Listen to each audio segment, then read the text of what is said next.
Hello guys, welcome to Straight Zero. Today we are going to discuss about one word substitution. जैसा कि हमें पता है CGL tyre 1 में 1 से 2 क्वेश्चंस जो हैं वो वन वर्ड सब्स्टिट्यूशन के आते हैं।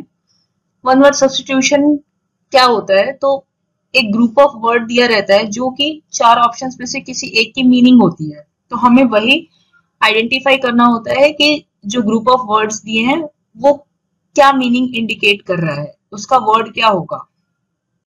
तो हम क्वेश्चन से शुरुआत करते हैं। हम ऐसे पढ़ेंगे कि एक ही क्वेश्चन से हमारे 4 वन वर्ड सब्स्टिट्यूशन कवर हो जाए। तो पहला क्वेश्चन ये है कि a disorder in which a person believes himself to be God. तो एक ऐसा डिसऑर्डर जिसमें कि पर्सन खुद को ही भगवान समझने लगता है। इसका ऑप्शंस क्या है? थियोमेनिया, ब्लास्फेमी, एंटोनिना एंड डिप्सोमेनिया। तो आंसर विल बी थियोमेनिया। थियोमेनिया कैसे होगा? थियो मतलब होता है गॉड और मेनिया मतलब होता है क्रेज या पागलपन। तो एक ऐसा पागलपन जिसमें कि पर्सन जो है वो खुद को ही गॉड मानने लग रहा है, तो the answer will be theomania. Then हम बात करें नेक्स्ट ऑप्शन की, तो नेक्स्ट ऑप्शन था ब्लास्फेमी। ब्लास्फेमी मतलब होता है द एक्शन और offence speaking sacrilegiously about God और सेक्रेड थिंग्स। भगवान या भगवान से जुड़ी कोई भी चीज के बारे में जब हम गलत बात करते हैं, कोई ऑफेंसिव बात करते हैं या गलत एक्शन लेते हैं, then it will be blasphemy. Blasphemy को अगर हम सिंपल से हिंदी लैंग्वेज में बोले तो ये होता है भगवान की निंदा करना। किसकी? तो गॉड की। देन नेक्स्ट ऑप्शन था एंटोनिना। एंटोनिना क्या है? Antonina is something highly प्रेजवर्दी। कोई चीज जो कि बहुत ही ज्यादा अप्रिसिएशन के लायक है, बहुत ही ज्यादा प्रशंसा के काबिल है, उसको हम बोलते हैं एंटोनिना। नेक्स्ट है डिप्सोमेनिया। यहाँ पे फिर एक मेनिया एक कीवर्ड आया। मेनिया का मतलब होता है क्रेज और डिप्सो का मतलब होता है एल्कोहल। इसको हम ऐसे याद कर सकते हैं, strong need to drink alcohol. Alcohol के लिए जो पागलपन है उसको हम बोलेंगे dipsomania. Come to the next question, a feeling of guilt. तो फीलिंग ऑफ गिल्ट क्या है? Refulgence, reparation, amalgamation and remorse. It is remorse. Remorse जो होता है उसको बोलते हैं कि जब हम बहुत ही गिल्टी फील कर रहे हो कोई चीज के लिए, तो ये होता है remorse. Then the option refulgence. Refulgence का मतलब हो गया अ रेडिएंट और रिस्प्लेंडेंट क्वालिटी और स्टेट। रेडिएंट मतलब हो जाएगा शाइनी। कोई भी चीज जब शाइनी हो या इफेक्टिव हो या इंप्रेसिव हो, उसको हम बोलेंगे रिफल्जेंस। रिफल्जेंस का एक और मीनिंग होता है brilliance. Then next option is reparation. Reparation से हमें क्या मीनिंग आइडेंटिफाई हो रही है? रिपरेशन से एक क्लिक आ रहा है रिपेयर। तो the action of repairing something is known as reparation. Amalgamation. Amalgamation हमें एमलगमेट की तरफ इंडिकेट कर रहा है, that is uniting. So the action process or result of combining or uniting anything is known as amalgamation. Then the next question is a person who loves book. तो जो book से प्यार करता है उसको क्या बोलते हैं? स्कॉलर, बिब्लियोफाइल, बुकिश और स्टूडेंट। तो it will B bibliophile. File मतलब होता है लव और बिब्लियो मतलब होता है books. So, love for books will be called bibliophile. So, the correct answer will be option B. तो हम बात करते हैं दूसरे ऑप्शंस की। तो scholar, a person who is highly educated or has an aptitude for study, जो कि किसी भी स्पेसिफिक सब्जेक्ट या मैटर पे कुछ ज्यादा ही हाईली एडुकेटेड है। Someone is physics scholar और केमिस्ट्री स्कॉलर, देन वो क्या है? फिजिक्स में उसका जो एप्टीट्यूड है स्टडी का वो बहुत ही हाई लेवल का है. सो ही और she is said to be physics scholar. Bibliophile, love for books, जो कि बुक से प्यार करता है. बुकिश वो होता है जो कि सारा दिन बुक्स के ही आगे पीछे उसकी लाइफ रहती है, उसको हम बुकिश बोलते हैं. वो बुक्स, बिब्लियोफाइल और बुकिश में क्या फर्क है तो ये भी जान लेते हैं. Bibliophile is the person who loves books, जिसको बुक्स अच्छे लगते हैं. बट बुकिश वो है जो कि devoted to reading and studying, जो कि सिर्फ पढ़ाई ही करता है, जिसकी लाइफ ही सिर्फ रीडिंग एंड स्टडिंग में ही डिवोटेड है. Then student, who is a student? A person who is studying at a university or other places of higher education. तो स्टूडेंट वो कहलाता है जो किसी भी इंस्टीट्यूट में, यूनिवर्सिटी में या कहीं किसी भी प्लेस में अपने एजुकेशन के लिए पढ़ाई करने गया हो, उसको हम स्टूडेंट बोलते हैं. Next question, that which is perceptible by touch. तो परसेप्टिबल बाय टच मतलब जिस चीज को छुआ जा सके. वो क्या है? कॉन्टेजियस, मम्स, टैंजिबल और रिपल्स. तो it will be tangible. This is the correct option. Then हम अदर ऑप्शंस की बात करें तो कॉन्टेजियस मतलब क्या होता है? A person having a disease that can be transmitted by contact with other people. दूसरे पर्सन से बाय कॉन्टैक्ट जो डिजीज स्प्रेड होता है उसको हम कॉन्टेजियस डिजीज बोलते हैं. Next, mums. मम्स क्या है? Mumps is a contagious and infectious viral disease causing swelling of the parotid salivary glands. ये भी एक contagious infectious viral disease है जो कि parotid salivary glands में सूजन से होता है.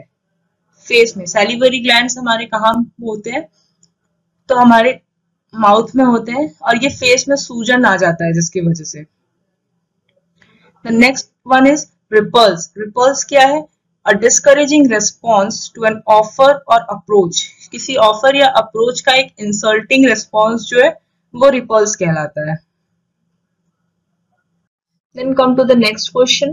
A person who assails cherished beliefs. जो कि cherished beliefs पे हमला करता हो, जो कि सबके लिए जो बिलीफ सही है, वो एक पर्सन जो इसके अगेंस्ट हो, उसको क्या बोलेंगे? रफियन, एथेइस्ट, थेइस्ट या रेबल. तो ये होगा रफियन.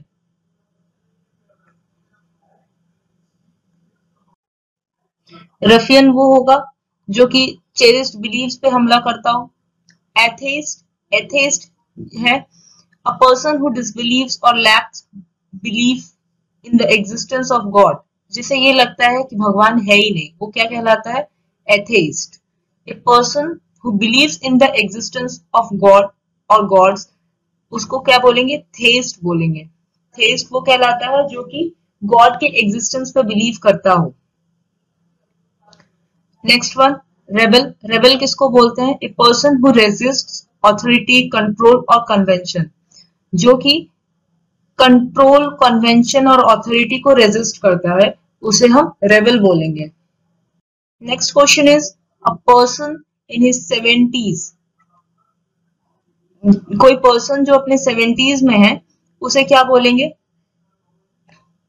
पैट्रियार्क, सेंचुरियन, सेप्टुआजेनेरियन या 70th.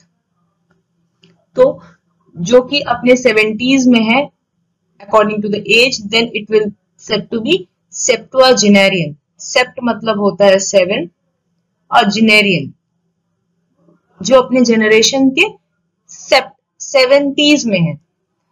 So the correct answer will be septuagenarian.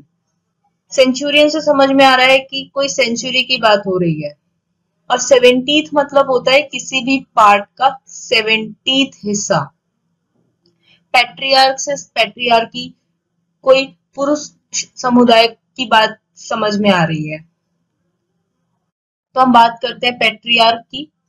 The male head of a family or tribe. किसी भी परिवार या समुदाय का जो मेल हेड, पुरुष प्रधान होता है, उसे हम पैट्रियार्क बोलते हैं. Centurion, the commander of a century, किसी भी सदी का जो कमांडर होता है वो सेंचुरियन कहलाता है। सेप्टुअजेनेरियन हमने पढ़ा, a person in his 70s। And 70th क्या है? Constituting number 70 in a sequence. 70 numbers को जब हम कंस्टिट्यूट करते हैं एक सीक्वेंस में, then the last part is 70th। Then come to the next question, the study of ancient writing. It will be palaeography, prosopography, oscillography या spectrography. Then the answer will be palaeography. Graphy मतलब होता है study, palaeo मतलब होता है ancient writing. सो प्रोस्पोग्राफी, प्रोस्पोग्राफी से समझ में आ रहा है कि प्रोस्पो मतलब समथिंग प्रोस्पेक्टस रिलेटेड। सो किसी पर्सन के prospectus, that is his appearance, personality, career wise वो क्या परफॉर्म कर रहा है, ये सारे डिटेल्स को हम क्या बोलते हैं? Prosopography. Oscillography is a study for recording alternating current wave forms, उसको हम बोलेंगे ऑसिलोग्राफी। और स्पेक्ट्रोग्राफी में क्या पढ़ा जाता है? Study for dispersing radiation. The next question is happening in 5 years, जो हर 5 साल में होता है उसको क्या बोलते हैं? मल्टी मिलेनियल, बाइसेंटेनियल, सेप्टेनियल या क्विनक्वेनियल। तो द आंसर विल बी क्विनक्वेनियल, क्योंकि क्विन जो होता है वो 5 के लिए आता है, सेप्ट 7 के लिए आता है, बाइसेंटेनियल, बाई जो है वो 2 के लिए आता है, और मल्टी, मल्टी मतलब मल्टी टाइम्स। तो गाइज हम बात करते हैं मल्टी मिलेनियल की। तो मल्टी मिलेनियल से हमें क्या समझ में आ रहा है? पहली तो बात, मिलेनियल से समझ में आ रहा है समथिंग रिप्रेजेंटिंग 1000 नंबर्स, और मल्टी मतलब मल्टी टाइम्स, तो इन्वॉल्विंग और occurring over more than 2000 years, जो कि 2000 ईयर्स से ज्यादा जो रिप्रेजेंट कर रहा हो उसको हम मल्टी मिलेनियल बोलते हैं। अब आते हैं बाइसेंटेनियल पे। तो यहाँ पे सेंट से हमें क्या समझ आ रहा है? तो सेंट रिप्रेजेंटिंग 100 ईयर्स। तो बाइसेंटेनियल, बाई मतलब होता है 2, सेंट मतलब होता है 100, then the 200th anniversary of a significant event is known as बाइसेंटेनियल।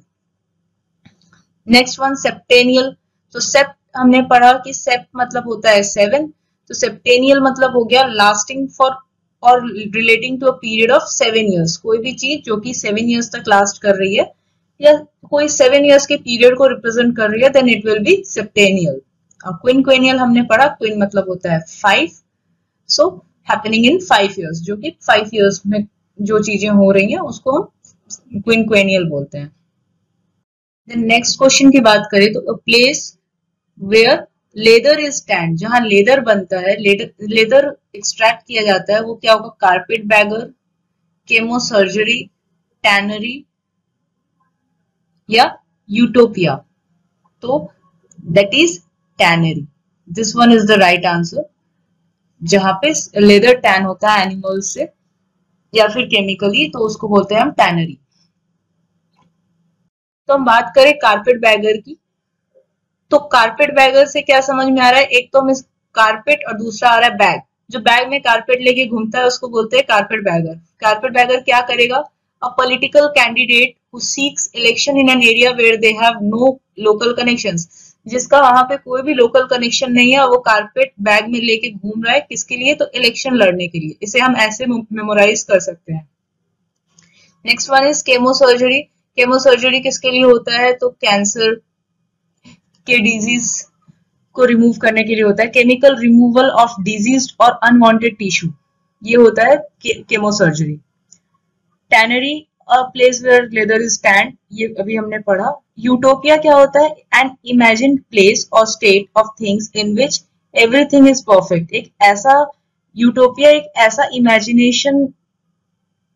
Imagine space है या प्लेस है जहां पे हर चीज परफेक्ट है, जो कि सिर्फ इमेजिन में, मतलब इमेजिनेशन में ही हो सकता है। तो बात करें हम नेक्स्ट क्वेश्चन की, तो फियर ऑफ गॉड। गॉड के फियर को क्या बोलेंगे? पहला तो यहाँ पे कीवर्ड आ रहा है फोबिया। Phobia means fear. और ज्यूसोफोबिया मतलब यहाँ पे ज्यूसो मतलब हो रहा है जो कि जीसस को इंडिकेट कर रहा है, जीसस को इंडिकेट कर रहा है, तो ये क्या हो गया, ज़्यूज़ोफोबिया, मतलब गॉड का फियर। ऐसे ही टेक्नोफोबिया, एगोराफोबिया एंड एक्रोफोबिया। तो टेक्नोफोबिया हो गया फियर, डिसलाइक और avoidance of new technology. New technology से जिसको फियर हो, डिसलाइक हो या अवॉइड करता हो जो, उसको हम टेक्नोफोबिया बोलते हैं। एगोराफोबिया क्या हो गया, एक्सट्रीम और irrational fear of entering open और क्राउडेड प्लेसेस, जिसको भीड़ में जाने से डर लगता हो उसको, वो कौन सा फोबिया है, एगोराफोबिया। और एक्रोफोबिया किसको बोलते हैं, तो फियर ऑफ हाइट, हाइट से जिसको फियर हो, ऊंचाई से जिसको फियर हो, उसको हम एक्रोफोबिया बोलते हैं। सो गाइज आज की वीडियो में बस इतना ही। आज हमने 10 क्वेश्चंस की हेल्प से 41 वर्ड सब्स्टिट्यूशन को कवर कर लिया है। ऐसे ही हम आगे और 1 वर्ड सब्स्टिट्यूशन की सीरीज लेके आएंगे, जिससे कि आपका 90 to 95% क्वेश्चंस यहाँ से कवर हो जाए। Thank you so much.